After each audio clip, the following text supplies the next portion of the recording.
Egaa akka jirtu kabajamtootaa fi jaallatamtoota maatii chaayinaalii keenyaa irra deebuudhaan ammas dhufnee jirra jechuudha. Ji'oogiraafii kutaa 10ffaa yuunitii lammaffaa paartii 4ffaa qabasaa qabannee dhufnee jirra. Kanaaf hanga xumura sagantaatti nu faana bu'aa affeerraa keenyaa gamanuma gaa viidiyoo laayik sheer gochuu hin dagatinaan isiniin jaa jechuudha. Kanaaf gartee maatiin chaayinaalii ooroo istuudantii gartee haala koomentii fi yaada isin naa kennitanii fi guutummaan guututti wantoonni isin jettan hundinuu yaada bareedaadha jechuudha. Galatoomaan isiniin jaa jechuudha warra yaada naa barreessitanis. Kanaaf gartee warreen gartee chaayinaalii keenyaaf maatii taatanis galatoomaadha. Namoonni hedduun garuu ammoo sabskiraayib osoo hin godhin viidiyoo ilaalus ni jira jechuudha. Warreen akkasii sunis maaliif viidiyoo sabskiraayib gootanii laayik gootanii ilaaluun gartee bu'aa yookaan wanta isinitti ulfaatu yookaan waan gartee laayik gochuun maayikiroo sakandii waa xiqqisha bichaa isin fudhata. San maarraa wanta gootan. Kanaaf gartee viidiyoo laayik godhaatii akkasumatti sabskiraayib godhaa maatii chaayinaalii keenyaa taa'aadha isiniin jennaa galatoomaadha. Gara barnootaatti yogguuniif deemin immoo factors controlling climates of Africa jennaan. Kanaaf the factor that is influence of the world yookaan gartee climates of the Africa kan jennuun jechuudha. Haala gartee yookaan faaktoroota warreen dhiibbaa gochuu danda'an jechuudha. Haala qilleensaa irratti warreen dhiibbaa godhanii climate irratti control godhan eenyu faadha maal akkamitti control godhan kan jiru jechuudha. Bal'inaan barannoo kana keessatti waliin laallaa jechuudha. Kanaaf faaktoroonni control godhan yookaan qilleensa Afrikaadhaa control godhan eenyu faadha. Several are the factoroota hedduu jira. Influence kan godhan jechuudha. Climates of the African continent. Zeus is including angle of the sun. Ifni aduudhaa kan dhufu kan gartee akkuma duraanis barannoo amma dura dabre keessatti waliin ilaalaa turre. Ifni aduudhaa latituudiin, preejeriin, wind systemiin akkasumatti gartee intertropical convergence zooniin gartee major ocean currentiin gartee qilleensi galaanarraa dhufu akkasumatti dabalatee landis lafti water yookaan maritime qilleensi galaanarraa dhufu jechuudha. Akkasumatti versus of the continent is influence of the altitude illee dabalatee gartee influence godhuu danda'an gartee qilleensa Afrikaa irratti wantoota dhiibbaa godhan jechuudha.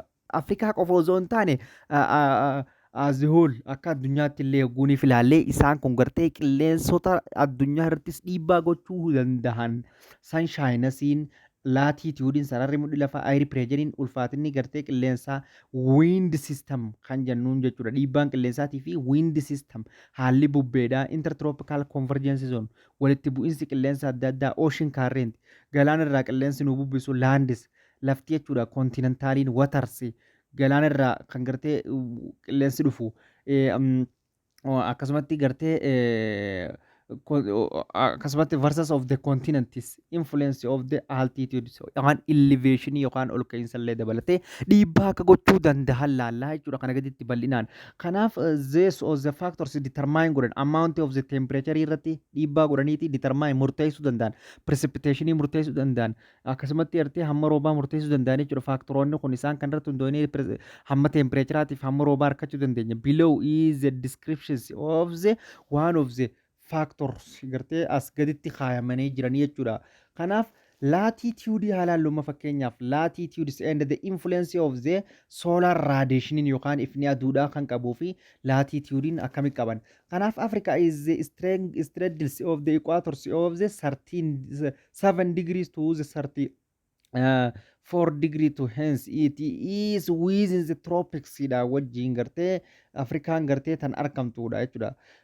Tanaaf variationiin haalli qilleensa isiidhaa to the receipt it is the solar energy and the temperatures difference already the functions of latitude isii irratti hundaa'uudhaan gartee Afrikaan ni argatti. Variationii isii in the receipt of the solar radiation hamma ifaa duudhaatii fi hamma temperature different and the largely functions of latitude irratti kan argattu kun gartee latitude digirii 37 akkasumas digirii 34 dabalatee latitude gartee hanga digirii 19 jira yookaan digirii 90 jira miti. Isaan kana hunda irratti variationii adda addaa argatti jechuudha. Addunyaan teessuma variation of the sunlight adda addaa argatti. Temperature is high through the year the continents because of the because when the temperature is guddaa ta'eef because of the continent locations is relatively equatorial climate tti dhiyaatti waan taateef temperature naannoo Afrikaadhaa sararri mudhii lafaa waan isii keessa qaxxaamuruuf baay'ee ho'aadha jechuudha. Kanaaf as latitude is increase hogguniif latitude in dabale sunshine is more the oblique xiqqaachaa deema jechuudha and the proved less energy tahaa deema gartee latitude zeeroo digirii irraa gartee 10 digirii 20 digirii 30 digirii 40 akkas jecha hanga 90tti yogguu deemu ifni aduu xiqqaachaa deemaa jechuudha. Kanaaf the equator however the faces the sun rays is directly climate warms year round harkatti jechuudha. Directly oblique zone taanee vertical of the sun akka taate naannoon equatoriidha 19 degree perpendicular akka isin rooba harkattu beekuu qabna jechuudha. Kanaaf the pressure system haalli gartee sistemni qilleensaa dhiibbaan qilleensaa windis bubbeen akkasumatti and the intertropical convergence zone no akkamitti qilleensa irratti determine godhan yookaan precipitation fi haala qilleensaa akkamitti dhiibbaa godhan kan jiru ilaallaa jechuudha. Kanarraa kan ka'e jechuudha located on the about the latitude 13 and the south of the equator or the subtropical high pressure belt indicates surface winds pattern and the influence of the rainfall temperatures regions and the continent dha jechuudha. Kana jechuun located of the latitude wikitti argamu north and the south jechuudha. Equatorial yookaan equator are the subtropical high belt jechuudha. That is the indicate surfaces of wind nu argisiisa yookaan windidha haala bubbeedha patterns of influence kan godhuu danda'an jechuudha rainfallidhaa fi temperature irratti dhiibbaa gochuu danda'an jechuudha intertropical convergence zone fi pressure system fi akkasumatti wind illeen irratti dhiibbaa gochuu danda'an subtropical high pressure systems is both sides of the equatorial illee ni argama subtropical high pressurein gara lachuutu northernidhaa fi southernittis equatorial irraa ni argama is greater two wind systems that is cover on the equators in zones termed intertropical convergence zone jennaan jechuudha. Kanaaf equatorial great subtropical kuniin kun ni argama in the two dutti naannoowwan lamaanitti ni argama jennee in the both of the equatoritti generate two wind system yookaan bubbeewwan lamaan zaatis converge kan walitti dhufan converge walitti bu'anii equatorial zonetti naannoowwan equatorialii kanatti walitti bu'anii intertropical convergence zone jennaan jechuudha. The wind or that is converge in the place of the equator gartee haala qilleensaa kan walitti dhufu kanaan intertropical convergence zone jennaanii jechuudha. Kanaaf from the north and from north subtropical high pressure belts zones below the northeast and the trade winds located cold of the harmata tan jennuun tanaa jira from north subtropical high pressure belt itti gara kaabaatti jechuudha subtropical high pressure belt irraa maaltu jira below belts zone below the northeastern trade wind irraa yookaan maaltu northeast trade wind tu jira lohokeeti tan jennumaan harmaata jechuun is a dry as keessatti dry cool akkasumatti gartee ho'ituudhaa fi qorrituu yookaan below over sub-Saharan Africa irraa tan dhuftu jechuudha from about the November April keessatti jechuudha bubbeen tun from the south subtropical high pressure belt itti ammoo maaltu jira from the north osoo jenneen from the south itti ammoo the southeastern wind jira located of the cold monsoon jennuun yookaan monsoon climate kan jennuun jechuudha. Kanaa jira jechuudha seasonal movement kan ta'e jechuudha. Isaan kunis dhiibbaa guddaa godhuu danda'anii jechuudha jarri sadiin armaan olii kunis jechuudha. Eenyu pressure systemidhaa fi windidhaa fi intertropical convergence zonein haala qilleensaa murteessuu danda'anii jechuudha. Kanaaf monsoon yogguuniif ilaalle monsoons winds are moist jiidhina bring to rainfall rooba fiduu danda'udha. Coast of westidha west africa irraa jechuudha. Coast of west africa irraa rooba fiduu danda'a jechuudha. It is African continent does not extend yeah. Kanaaf African continent does not extend much beyond of the 35 of latitude from the equators gartee hangana irraan fagaattu jechuudha. Latitude 35 irraan fagaattu Afrikaan. Kanaaf the implications of la gartee maalif equator irraa latitude isii fagaattu latitude 35 irra ol hin fagaattu jechuudha 40 akkasitti ol hin kuttu.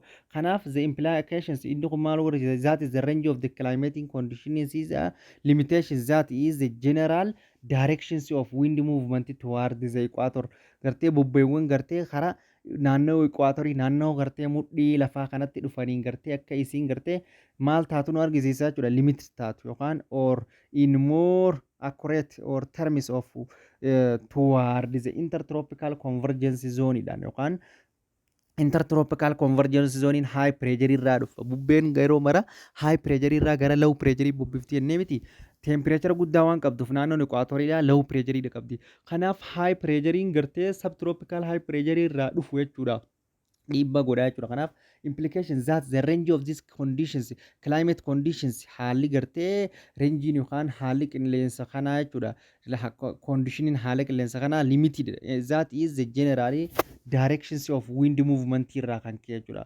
sababa directions wind yookaan sochii kallattii sochii bubbeen itti deemtu irraa the equators is or more accurate terms of maal qaba tropical convergence zone jiraachudha kanaaf intertropical convergence zone is shift gooti seasonal movement of the sun cross to tropical gartee seasonal movement gartee shift gooti within the seasonality yookaan yeroo movement of yookaan maal sochii saniidha yookaan aduun gartee tropical irra ooluu qabdu jijjiirti jechuudha in juun keessatti maali noorzerin maali sammariidha noorzerin sammariidha dookumenbarii keessatti ammoo winterniitu maal sammaridha maalirraa ka'eeti jechuudha juunii keessatti ganni noorzerniin ganna intertropical convergence zone is located ni argamti about the 30 degree irratti degree 13 irratti of altitude north of the africa southern boundaries of the saharatti gartee southern gara gadii kanatti southern guniif jennu osoo gadi hin buune saharuma kana gama gadiitti saharaan kaabatti argamtii saharaa gama gadiitti jechuudha kanaaf northern summer seasonidha kanaaf ammoo dookumenbarii keessatti noorzerin winter seasonidha dookumenbarii keessatti jaanuwaarii keessatti immoo sammar seasonidha dookumenbarii keessatti immoo noorzerin maali winter seasonidha intertropical convergence zone is moved southward along the eessatti jechuudha the west africaanitti deemaa jechuudha walitti bu'iinsi qilleensaa kun west africa deema West Africa taguunif deemee jira coast and the northern and the eastern margins is Congo basins as continent is Madagascar gartee qarqara kanatti yookaan gartee west of the African coast itti jirtudha and to the northern and the eastern Marians of Congo basins yookaan qilleensa gartee laga Congo northern itti argamu continentis and the Madagascar itti deema waan taateef sababaa gartee intertropical convergence zone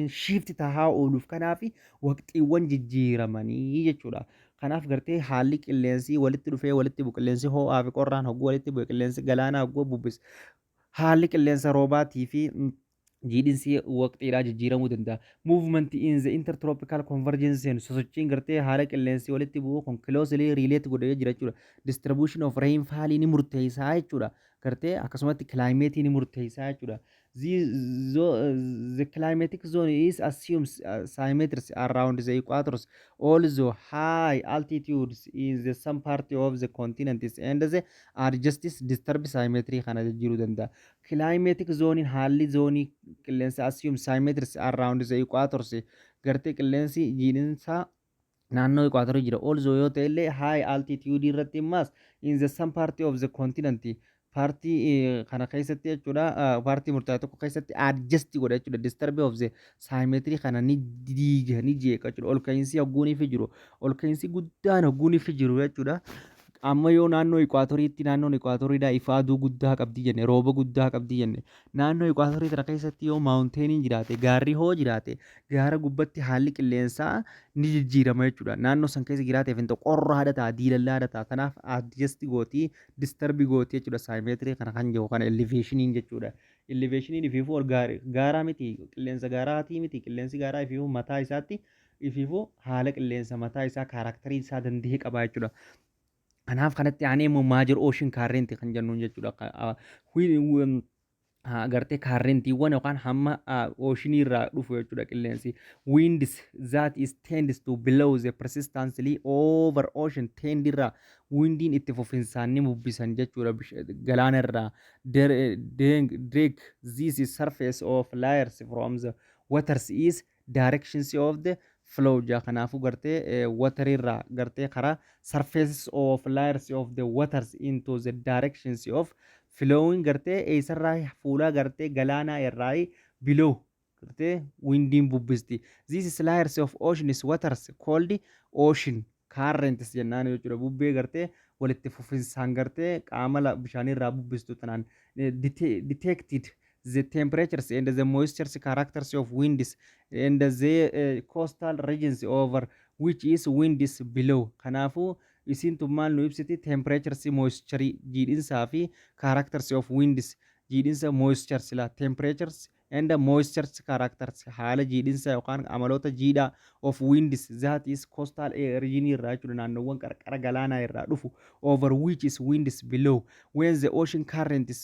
below from low latitudes guni fidufte gartee low latitude irraa guni fidufte near to the equators gartee equator karaa gartee equator dhiyaaturra toward high latitude itti guni fidemte jechuudha karaa lafoota high latitude itti karaa polarity jechuudha. The ocean current is canary ocean current yookaan the current of carry warm. Kanaafuu kaarrentiin kun warmi ocean kaarrentii baadhata into relatively cool regions gartee naannoo qorraa hojii walitti dhufu such as ocean current is called warmi ocean current jennaan. Warmi ocean currentiin kan inni uumamuu danda'u when the low latitude irraa gartee low latitude dha lafa gadi bu'aa irraa lafa polarity bubbifte jechuudha. Kanaaf warmi ocean currentiin amala akkam qaba? Kanaaf supplies moist jiidhinsa qaba winds below warmi ocean currentiin jechuudha. Over them developed the rainfall rooba qaba adjust coast rooba akkam fide in African warmi ocean currentiin warmi Guinea ocean currentii dhaa fi warmi Mozambique ocean currentii jira. Such a South African East kan argamu jechuudha kun eessatti argama jechuudha kun ammoo West Africaatti argama West Africaatti argamu Guinea kun ammoo eessatti argama South East Africaatti argama jechuudha.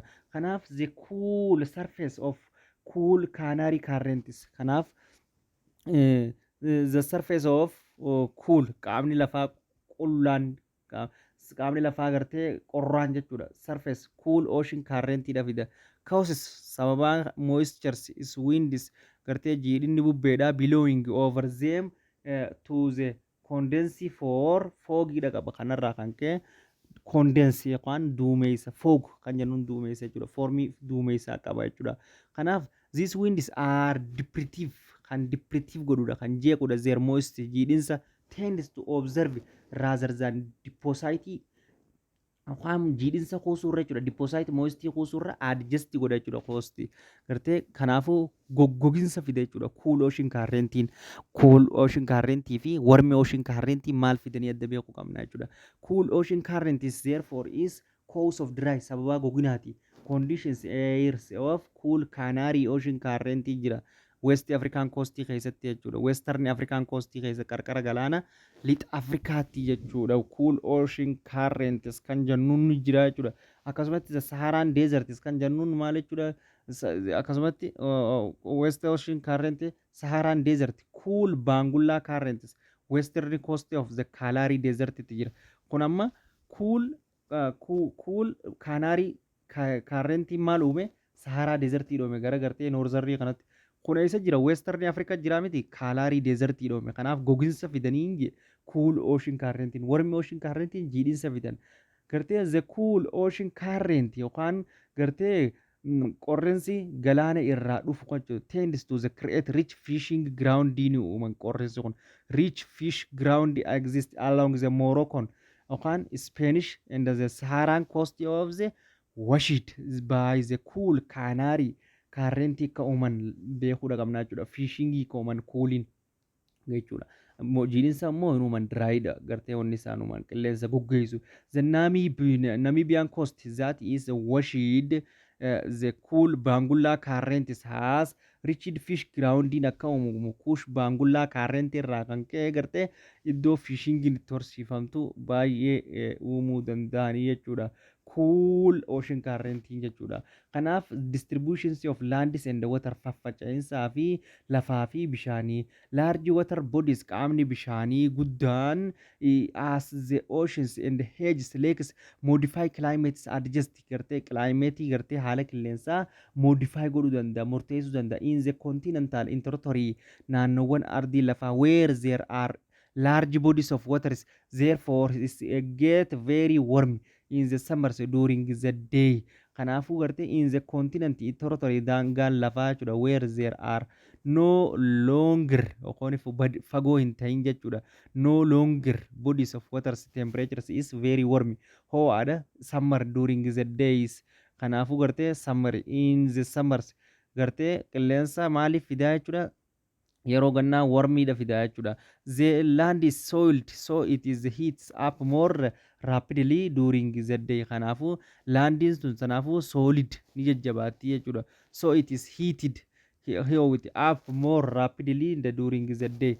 Yeroo duwwaadha guyyaadha ni ho'iti lafti sun ni jajjabaatti waan taateef. Kanaaf the compact natures of the lands means that only the surface of gets heat gartee the compact naturein gartee uumamaan gartee compact ta'uun lafaa yookaan means only the surface of gets heat ho'a guddaa akka harkatu isii godhe jechuudha. As a result of heat observed sababa ho'a guddaa harkatturraa jechuudha Afrikaadha jirra amma into the teen years surface of rocks and realizing very rapidly gartee sababa ho'a guddaa harkatturraa kan ka'e observed kan gooturraa kan ka'e it is a teen year surface rocks of realizing every rapidly dhagaan ogguunii fi ho'e guyyaa halkan ammoo ho'a san dafee rapidly ifirraa gadhiisa realize godha jechuudha. The land surface is therefore is very cool at night. Kanaafuu lafti eeguu halkanii ni qorriti in winterii keessatti ammoo yogguunii fi guyyaadhaa sammarii keessatti maali warmiidha yogguunii fi halkanii ammoo coolidha jechuudha.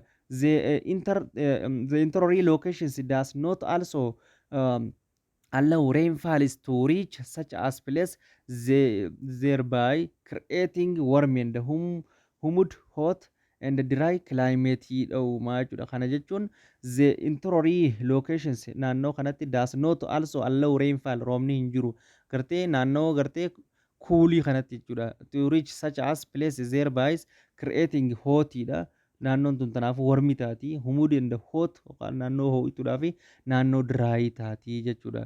Those climates kanaaf gartee kanaaf the extremes of the climates affect all state locations and the interior continents. Kanaaf gartee haalli qilleensaa jechuudha the extremities climates qilleensi ol ka'uun affect godha jechuudha maal locations and the interior continent dhiibbaa irra godha jechuudha. Such climates are cold maal jennaan qilleensa kanaan qilleensa dachiidha jennaan yookaan qilleensa dachiidha climates of continental climate jennaani waamuu dandeenya jechuudha.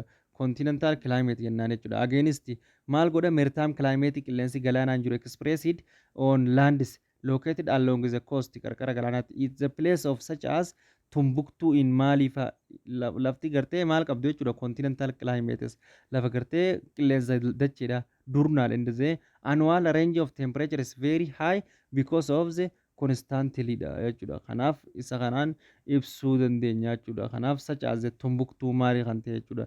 Durnaal and annual temperature range isiidha maali temperature guddaa qabdi jechuudha. Kanatti aansuudhaan ammoo altitude yookaan elevation ol ka'iinsa lafaati. Since energy from the sun aduurraa dhufu transformed ni jira into the heat ho'atti jechuudha. Surface of earth fuula rafaa jechuudha. Temperature is decrease. Kanaafuu temperature ni xiqqaate. Within altitude hogguuniif altitude guddate. At average of the temperature in hogguuniif akkana tahee average temperature in 6.4 hogguuniif ta'e meetira 100 takka irratti temperature average 6.4 ta'a jechuudha. Normal lapse rate jennaan waan kana normal lapse rate jennaan. This is the change in the temperature dhaabbataadha waan ta'eef temperature 100 takka irratti formula qaba dashalaguu dandeenya. Temperature 100 takka irra wanta meetira 100 takka irratti temperature hangana argannaa jechuudha. Kanaaf the change in the temperatures within altitudes jijjiiramni yookaan gartee tempereecheraa kun ol ka'iinsaa wajjin maal jennaani lapse rates jennaan. Because of this decreases of temperature gad xiqqaachuun temperature within high mountains gaarreen gurguddaa irratti regions such as Ethiopian highlands have the very cool temperature guddaa qabaatti jechuudha. Fakkeenyaaf lafoowwan alkoon Itoophiyaadha. Very high peak kan gurguddoo ta'an mountain Kilimanjaro fa'aa fudhannama fakkeenyaaf located along the equators even the permanently is now covered dhaan gartee cabbiidhaan kan haguugamee argamuudhaan guma ol ka'iinsi lafaa ol ka'uuni dhiibbaan gartee eessarratti dhufti jechuudha. Qilleensarratti dhufti jechuudha. Kanaa jechuudha kan gartee ol ka'iinsi lafaatis qabu. While those factors is helps to faktoroonni wanni isaan nu gargaaraniif to account for the broads of climate pattern ilaaluudhaaf gartee elementoota qillaayimataa kana while the factors helps gartee kan biraa kanneen nu gargaaran jechuudha. Account for broad climate patterns African continent there are the nevertheless the numerous of the locations variations found from the place to place within the same climatic zone gartee wantoota hedduu jira gartuudha kan addaan qoqqoodan jechuudha. Numerous jira jechuudha. Kan locations variation irratti hundaa'uudhaan haala teessuma lafaa irratti hundaa'uudhaan be found the place to place iddoo adda addaatti wantoonni dhiibbaa godhan kun gartee akkuma argama ardiitii wal dhabaa jechuudha. Naannoo ta'an galaanaatu irra godha, naannoo ta'an gartee aduutu irra godha, naannoo ta'an gartee biqiltootaatu irra godha, waa hunda jechuudha. Kana waa hunda hammataa jechuudha. Pattern of climate irratti hundoofneetiiti classification qoqqoonnaa jechuudha walumaan galatti. Kanatti aansuudhaan ammoo kan jiru jechuudha. The benefits of the climates for life of the peoples of the Africa jechuudha. Yookaan gartee bu'aan yookaan maali benefits of the climates bu'aan qilleensaa for the life jireenya uummata Afrikaatiif maal barbaachisa kan jiru jechuudha. Sagantaa itti aanu keessattis bal'inaan wajjin laallaa jechuudha. Tanaaf har'a asuma irratti waliin dhaabnu. Thank you isiniin jaa galatoomaa barattoota koo.